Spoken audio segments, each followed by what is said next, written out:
Peppers, and today we're going to be discussing the next bowl games starting today, going all the way to Saturday. We're also going to do the college football playoffs, semifinals. I hope you guys are excited for those. I'm excited for them as well. Let's get straight into the bowl games. Hope you guys all had a very Merry Christmas. Started today, 3 o'clock, Independence Bowl, Louisiana Tech versus Miami. Louisiana Tech started 0-3 this year. Not a great start, but they ripped off 9 straight wins. We're talking about 9 straight wins. That's really good. It's hard to win 9 straight games no matter who you're playing. Miami finished the year 6-6 with losses to Florida International and Duke.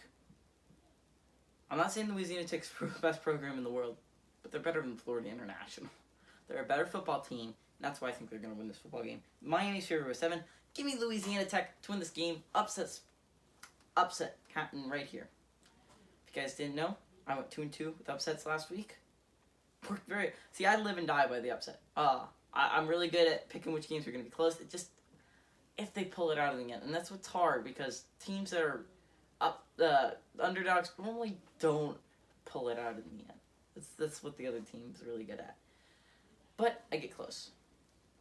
2-2 because I got Liberty last week and I got. Very proud of this pick. I got. I don't remember what I got last week. I remember I missed Boise State, Central Michigan. It'll come to me later. I'll tell you randomly throughout the episode. Be ready. Quick Lane Bowl. Eastern Michigan versus Pitt. Now, this is my upset special. I'm going to have 2 this episode, but I'm probably going to hate myself for this later, but I'm picking Eastern Michigan here, and there's 3 reasons why. Number 1, I don't think Tony Pickett is completely healthy watching him at the end of the season. He was great against Penn State and UCF at the beginning of the season, which we all saw UCF was really good on Monday. Hawaii. That was the team I also picked. Went 2-2 because I got Hawaii, Liberty, and I lost on Boise State and Central Michigan, which Boise State really disappointed me. I don't know if they disappointed you guys. I expected it to be a closer game. But Tony Pickett doesn't look 100% healthy. That's one of the reasons. Number 2, Eastern Michigan's a really good football team this year. We saw it when they beat Illinois. Number 3, they get home field advantage. The Quick Lane Bowls in Detroit. Only 23 miles away from where Eastern Michigan is located. They're going to have a huge home field advantage over Pitt. You're going to expect to see a lot of Eagles in the stands. Not real Eagles. Adelaide is a real eagle. She says, caca. Let's go straight into Friday. Military Bowl. Unfortunately, we're not going to see military schools in this gun. Which doesn't make a lot of sense, but let's get straight into it.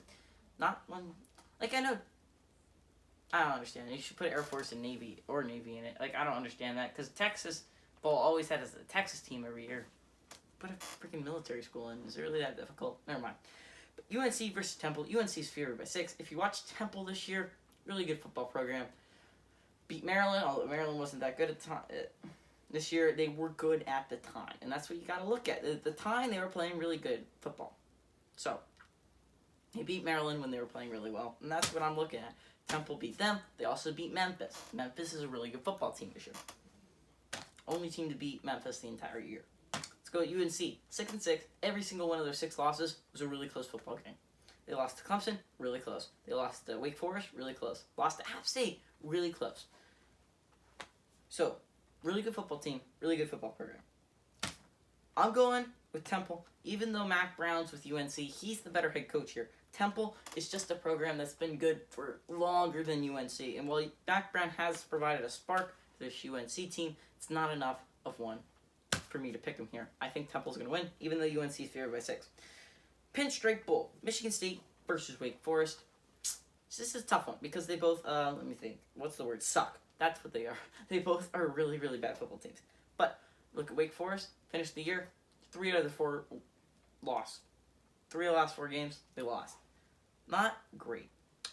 Michigan State, 6-6, down year. Now, their defense has been playing well, and that's why I'm picking them here. Michigan State has a really, really good defense, and that's why I pick Michigan State to win this football game. They're favored by 4. I agree with that. Texas Bowl, Oklahoma State versus Texas A&M. Back to picking upsets. Texas A&M is a really good football program. They're probably going to be better next year. They had a down year, I think, this year. Jimbo Fisher's a really good head coach, and I expect them to be great under him. Kellen Mond's a pretty good quarterback. I wouldn't say great, but I think could be a big bowl game for Oklahoma State. They're expected to lose by 6. I think they're actually the better football team here. They have a better defense, as we saw when Texas A&M let 50-some points up against LSU. I mean, LSU's offense is that good, but is good, but is it that good? I mean, come on, really? You should let up 50 points against any program, just period. The Chiefs don't even score 50 points a game. What? Let's go straight to Holiday Bowl. My pick's Oklahoma State, by the way. I don't know if you got that. Holiday Bowl, USC versus Iowa. Going to be a great football game, mainly because Iowa has Nate Stanley, and it just depends. Oh my God, Nate Stanley is literally the most inconsistent quarterback of all time. It's like watching freaking Ryan Fitzpatrick out here. He's like, oh my God, that guy just made that throw. That's a really good throw. And then it could be like, what the heck? Wow, how? Why? Where? When? Who? That's Iowa's fans' entire season, by the way. Just wrapped up into a nutshell is, yes! No! That's Nate Stanley to a T. Imagine Jameis Winston, but more inconsistent. Now, USC, God, I feel bad for their head coach, because he's on the chopping block, and I'm like, he was literally winning games with a third-string quarterback. What do you want from this man? They're like, we want Urban Meyer. And he's like, I'm not Urban Meyer. So they're going to fire him because he's not Urban Meyer. So very confusing. I think I'm going to pick Iowa here, mainly because I think Kirk Ferentz is a fantastic head coach, and Nate Stanley is a fantastic quarterback. It all depends on who shows up, but I'm going to go with the fact that Nate Stanley plays well. We're picking Iowa here. Also, Iowa's defense, I forgot. One of the best defenses in the entire country, which all SEC fans are like, we have the best defense. And I'm like, you just let up. Come back, Adelaide. She's angry. But I'm like, boy, Auburn fans, you just let up 50 points to a second-string quarterback.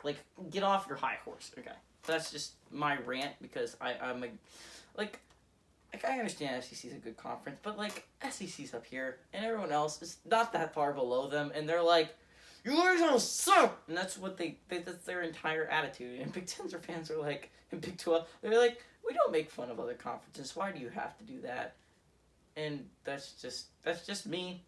I don't know about you guys' opinion, but that's why I don't like SEC programs, and that's why I hope they all die in a hole. Actually, it's not true. I like Florida because I live in Florida, but anyways, Cheez-It Bowl.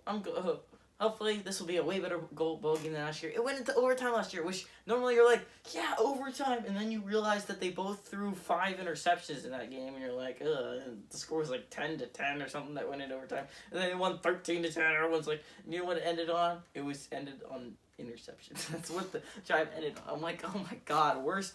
It was one of the worst bowl games I've ever watched, but it was interesting nonetheless. It was 3 back-to-back interceptions. I'm like, what the heck are you doing? Air Force versus Washington State. This will be a better offensive production because they're both really good offensive teams. Washington State, although it's only 6-6, it has thrown for a ton of yards this year, and the only thing that's bad about it is their defense just isn't up to snuff. Okay, Air Force. They're really good at controlling the clock, but they're also really good at running the football down your throats, and they can really score a lot of points in the game by doing that. Only has 2 losses on there. One of them's to Boise State. So I pick Air Force here. They're favored by 2.5 points. I like that mainly because I think Air Force defense is better than Washington State's. It's really tough because they're both really mediocre football teams. Air Force is one of the best in Group of 5, Power 5. Washington's one of the mediocre teams. So I'm gonna go with Air Force here. Cotton Bowl, Memphis versus Penn State. And while Penn State fans had an amazing year, so did Memphis fans. Penn State fans, I'm a Penn State fan. I didn't expect that great of a year. I thought we would have lost once in the Michigan-Iowa, Michigan State 3-game stretch. We didn't. I didn't expect the loss to Minnesota at the beginning of the year, but kind of expected it when it got to the game. Minnesota was a better football. I think we're a better football team than Minnesota. I just thought we ended up messing up at the end of the game. We had a chance. Dotson had watched. A lot of fans can say that, but if Dotson had walked into the end zone, we would have won that game. He didn't trip over the turf. Penn State's favored by 7. And while Memphis is a really good program, I just don't think they're as good as Penn State without Mike Norvell. I think they have all the talent, but Mike Norvell was the one who could do the coaching and stuff, and he's not coaching this game. If he does coach in this game, if he somehow changes his mind, this will be a really close football game. It's going to be close no matter what, but I'm going with Penn State, James Franklin, and Sean Clifford here. Watch out for Penn State to compete next year for the Big Ten title, though. It's a real possibility. Camping World Bowl. Notre Dame versus Iowa State. Notre Dame is favored by 3.5. First time Notre Dame and Iowa State have ever played, so it's going to be really interesting. Brock Purdy's a great quarterback, and I'm excited to see how he plays in the NFL. I don't know, 1 or 2 years down the line. I'm picking Iowa State here, mainly because I think they're the better football team. I mean, if you watch how they played against Oklahoma, they ended up losing that game, but it was off a failed 2-point conversion to win the game. It was a really, really, really, really close football game. Brock Purdy brought them back from a 21-point deficit in the fourth quarter to win, to get 1 point away from winning. They went for 2 instead of taking the extra point and tying the game. They ended up not getting it. Brock Purdy threw a perfect pass to the receiver. Guy dropped it. Anyways, I feel bad for Iowa State. They've come so close to winning in so many games. They ended up beating Texas, which was huge for them. I'm picking Iowa State here. I think they're just the better football program, and they're the better head coach team. Okay, Oklahoma versus LSU, and I'm picking another upset special here because I know you guys are thinking I'm going to be crazy, but upsets. This game's going to be fantastic. And even though LSU's favored by 13.5 points, I don't see that because if you look at this, okay, if you watched Oklahoma this year, if you told me this about last year about both teams, they're crazy. Oklahoma's defense, I would call it crazy. Oklahoma's defense is going to carry them, and LSU's offense is going to carry them. I would be like, you're crazy, man. And I would have said that because who would have saw that coming? Oklahoma's defense is really, really good this year with Alex Grinch coaching. Now, can that defense hold up against LSU's offense? I mean, it did against Baylor, but that was a third-string quarterback. If Brewer's in that game, they probably win that game, not going to lie. I'm sad because I think I would have rather had a Baylor-LSU game because Baylor was the better football team. But we get Oklahoma in here. I'm picking Oklahoma, mainly because I think their offense is better than LSU's defense. And I think their defense is going to be able to slow up Joe Burrow. I don't think it's the same thing about LSU's defense to Jalen Hurts. Jalen Hurts is too experienced in the playoffs. Do you know if he wins this game, he will have been on the team that was in the national championship 4 years, his entire 4 years. He was on the team when they played Clemson in the national championship and barely lost. He was on the team when they played Georgia. He was on the team when Alabama played Clemson again. And he was on the team. He would be on the team this year when Oklahoma plays whoever wins the next game. And I'll tell you who I'm picking from the next game. Last game, Clemson versus Ohio State. I think you guys all know what I'm going to pick. But Clemson is favored by 2. So this is going to be an upset technically, but Ohio State, I think, is the better football program. Now, it's really hard to tell because Clemson could be absolutely amazing. Or they could be absolutely garbage.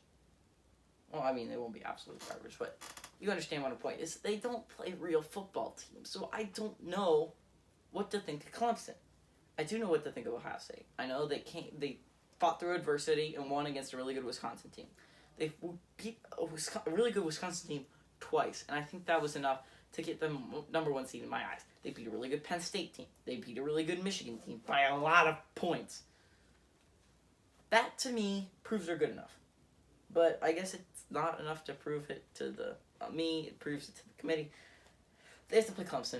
And Clemson's a really good football team. But I think Ohio State's going to win it.